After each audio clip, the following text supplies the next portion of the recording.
ಪಾಂಡವರು ಅಶ್ವಮೇಧಿಕ ಯಾಗವನ್ನು ಯಾವಾಗ ಸ್ಟಾರ್ಟ್ ಮಾಡ್ತಾರೆ?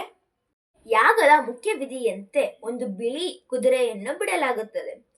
ಅದರ ಹಣೆಯ ಮೇಲೆ ಈ ಕುದುರೆಯನ್ನು ತಡೆಯುವವರು ಯುಧಿಷ್ಠಿರನ ಸಾರ್ವಭೌಮತ್ವವನ್ನು ಒಪ್ಪಿಕೊಂಡು ಯುದ್ಧಕ್ಕೆ ಸಿದ್ಧರಾಗಬೇಕು ಎಂಬ ಪತ್ರವನ್ನು ಕಟ್ಟಿರುತ್ತಾರೆ.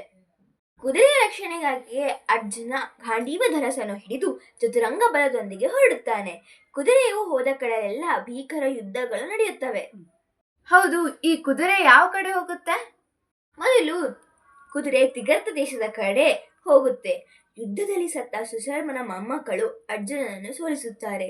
ನಂತರ ಪ್ರಗ್ಯೋತಿಷಪುರದಲ್ಲಿ ಭಗದತ್ತನ ಮಗ ವಜ್ರದತ್ತನು ಅರ್ಜುನನೊಂದಿಗೆ ಹೋರಾಡಿ ಸೋಲ್ತಾನೆ. ಹಾಗೆ ಹೋಗ್ತಾ ಹೋಗ್ತಾ ಕುದುರೆ ಮಣಿಪುರ ರಾಜ್ಯವನ್ನು ಪ್ರವೇಶಿಸುತ್ತದೆ. ಅಲ್ಲಿನ ರಾಜ ಬಬ್ರುವಾಹನ.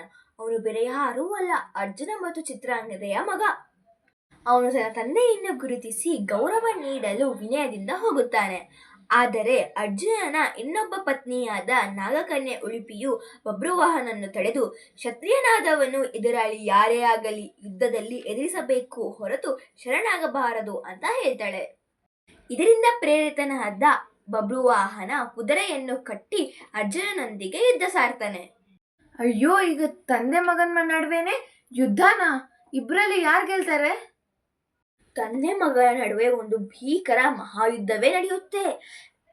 ಕೊನೆಗೆ ಬಬ್ರುವಾಹನ ಕಾಮಕ್ಕೆ ಎಂಬ ಬಾಣವನ್ನು ಬಿಟ್ಟಾಗ ಅರ್ಜುನ ಕೆಳಗೆ ಉರುಳಿ ಬಿದ್ದು ಮರಣ ಹೊಂದುತ್ತಾನೆ.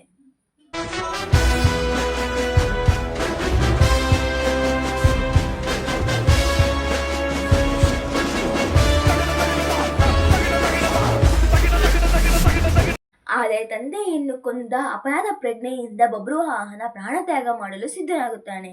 ಅದೇ ಸಮಯದಲ್ಲಿ ಉಳುಪಿಯು ಕೃಷ್ಣನನ್ನು ನೆನೆದು ನಾಗಲೋಕದಿಂದ ಸಂಜೀವಿನಿ ಮನೆಯನ್ನು ತಂದು ಅರ್ಜುನನ ಎದೆ ಮೇಲೆ ಇಟ್ಟು ಅವನನ್ನು ಮತ್ತೆ ಬದುಕಿಸುತ್ತಾಳೆ.